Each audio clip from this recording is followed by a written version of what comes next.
भारत इस बार 26 जनवरी को अपना 77वां गणतंत्र दिवस धूमधाम से मनाने जा रहा है। इस बार की खास बात यह है कि समारोह में सिर्फ एक नहीं बल्कि दो मुख्य अतिथि शामिल होंगे।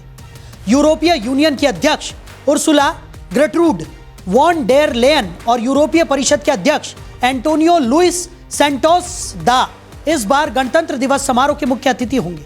इसी पर देखिए ये एक खास रिपोर्ट। Ursula von der Leyen Germany की एक प्रमुख और प्रभावशाली राजनेता हैं। पेशे से डॉक्टर, वो CDU की नेता भी हैं और जर्मनी की पहली महिला सांसद बनने का गौरव रखती हैं। उन्होंने अपने राजनीतिक करियर में वरिष्ठ नागरिकों, महिलाओं और युवाओं के कल्याण, श्रम और सामाजिक मामलों और रक्षा मंत्रालय जैसे महत्वपूर्ण पद संभाले। वर्तमान में वो यूरोपीय आयोग के अध्यक्ष हैं और यूरोपियन यूनियन के नीतिगत फैसलों में महत्वपूर्ण भूमिका निभाती हैं। एंटोनियो लुइस सैंटोस दा पुर्तगाल के वरिष्ठ वकील और राजनीतिज्ञ हैं।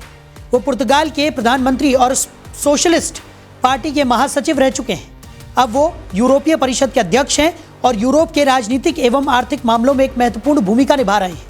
उनका अनुभव द्विपक्षीय संबंधों और अंतर्राष्ट्रीय सहयोग को मजबूत करने में सहायक है। हर साल 26 जनवरी को हम भारत की शक्ति और विविधता को कर्तव्य पथ पर आयोजित भव्य परेड में देखते हैं।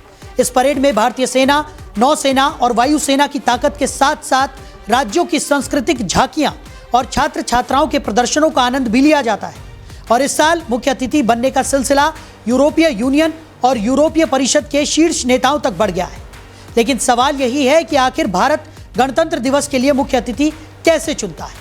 गणतंत्र दिवस के मुख्य अतिथि का चयन बहुत ही सावधानी और परिपक्वता के साथ किया जाता है। सबसे पहले भारत का विदेश मंत्रालय संभावित देशों की एक लंबी सूची तैयार करता है।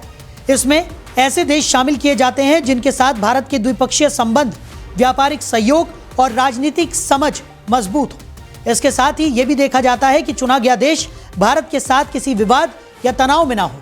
इसके बाद ये सूची राष्ट्रपति भवन और प्रधानमंत्री कार्यालय की मंजूरी के लिए भेजी जाती है। ये प्रक्रिया सुनिश्चित करती है कि चयनित देश और उसके नेता न केवल कूटनीतिक दृष्टि से उपयुक्त हो बल्कि भारत के राष्ट्रीय और अंतर्राष्ट्रीय हितों के अनुरूप भी हो। एक बार जब नाम पर सहमति बन जाती है तो भारत सरकार औपचारिक आमंत्रण भेजती है।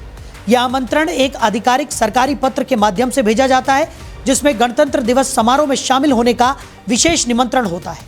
चयनित नेता को कर्तव्य पथ पर मुख्य अतिथि के रूप में प्रमुख स्थान दिया जाता है। वो परेड की शुरुआत में राष्ट्रपति के साथ बैठते हैं और पूरे समारोह का हिस्सा बनते हैं, जिसमें भारत की सैन्य शक्ति, सांस्कृतिक झांकियां और छात्र छात्राओं के प्रदर्शनों का अवलोकन किया जाता है। इतिहास में देखें तो पहले गणतंत्र दिवस पर मुख्य अतिथि का सम्मान इंडोनेशिया के राष्ट्रपति को दिया गया था। इसी परंपरा को आगे बढ़ाते हुए वर्ष 2025 में भी इंडोनेशिया के राष्ट्रपति प्रबोवो सुबियांतो को इस खास सम्मान से नवाजा गया। इस प्रकार गणतंत्र दिवस न केवल भारत की सांस्कृतिक और सैन्य ताकत का प्रदर्शन है बल्कि यह द्विपक्षीय और अंतर्राष्ट्रीय मित्रता को भी मजबूत करने का एक अवसर है।